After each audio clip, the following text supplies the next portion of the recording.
The Scars I Bear Chapter 10 2 years later, unedited. Babe, I can't drive. Come over this weekend. I have an exam on Monday and I need to prepare for it. I hiss through the phone as I step out of the car. It's 3 p.m. on a Friday afternoon after a long week. The last thing on my mind is travel, let alone traveling to the Copperbelt.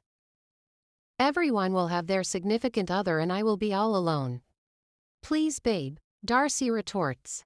I release a shaky breath, wondering how I'm going to let her down easily. Darcy and I have been dating since high school. We are both in university, she at Copperbelt University and I at the University of Zambia. I am sorry, I can't. I need to study for my paper, plus it's been a busy week. I have a lot going on with school. I say through the phone as I walk through the entrance of the cafe. Whatever.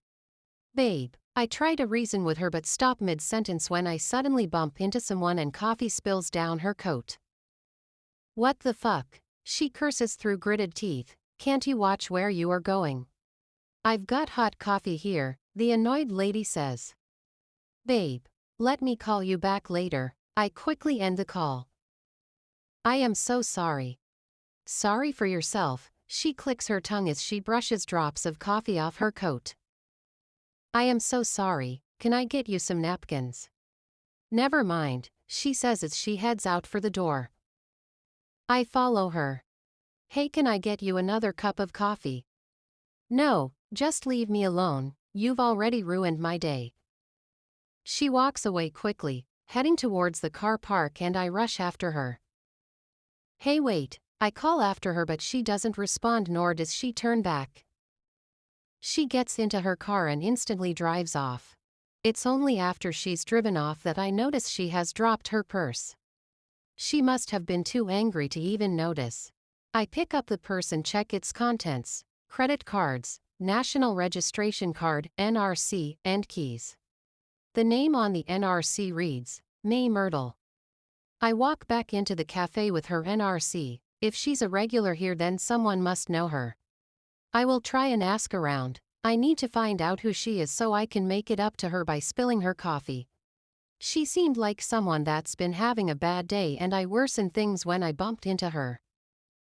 What can I get you? The waitress asks. Do you know her? I ask, showing her the NRC.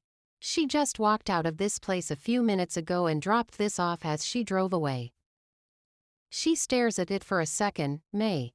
Yes, I know her. You can leave this here and she will pick it up tomorrow. She always comes here. She's a friend. Can I have her address? I would love to take the purse and her stuff to her. I bumped into her and would want to apologize, please. She shoots me a quizzical look. You can trust me, I am harmless. My name is Louis Munsaka. I pull out my own NRC from my wallet and hand it to her. Please. Fine. I will give you her address but if anything happens to her. I smile, nothing will happen to her. I promise, I will be back here later. Sure, she disappears and comes back with a piece of paper. I hand her 200 kwacha notes, thank you. I'm in my car in minutes and I put her address in my GPS and I'm grateful to see that she doesn't live far from the cafe. I arrive in less than 20 minutes. She lives in a luxury student apartment.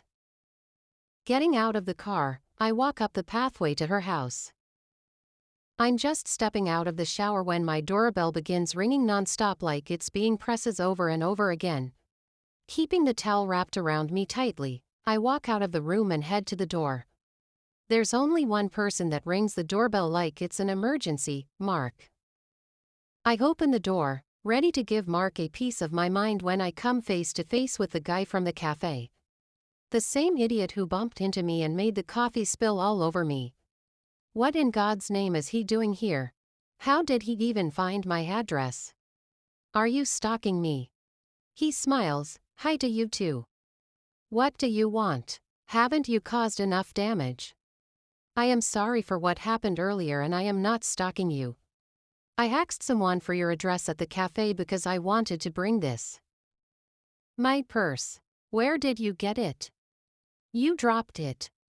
OMG, I didn't even notice. Thank you so much. You are welcome. I am Louis, by the way, he says. Louis, by the way. I laugh. He laughs too. And you are May. How? I begin to ask but stop mid-sentence when I realize he had my NRC. Anyway, I just stepped out of the bathroom and I would like to go back in and get dressed. Thank you so much for bringing back my person. Can I take you out for coffee? To make up for this morning? I don't think that's necessary. Please. I think you should leave. I am expecting someone in. Before I finish talking, Mark's car pulls up in front of us and he gets out of the car. From the way he's eyeing both Louis and I know he is mad. Mark, I exclaim. He walks up to us. What's happening here? Nothing. Who is he? A friend. I dropped my purse at the cafe and he dropped by to bring it. And you answered the door dressed in a towel. You think I am stupid? Have you started sleeping around again? May. You are embarrassing me. And you, he says to Louis, leave and don't come back here. I am sorry, I didn't mean to cause any trouble, Louis says. Louis, Mark grabs my hand and holds it tight. Please leave, I whisper to Louis.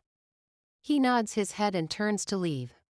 Mark pulls me into the house and shuts the door hard behind our backs. I managed to write and clear my exams 2 years ago and now I am in my first year of university. I moved out of our parents' house because I wanted to be near school. Mark and I live in this apartment together. It was the only way our parents allowed me out of their sight. Mark has gotten worse the last 2 years. He's too clingy and rarely allows me out of his sight. We still have sex. He's usually rough these days. He's gotten abusive too. I don't talk to anyone about this. What can I possibly say and who will listen? Besides, I wouldn't want Mom to think I am ruining her political career, so I endure everything he puts me through because I obviously deserve this. The August Girl Elab. Christmas tree.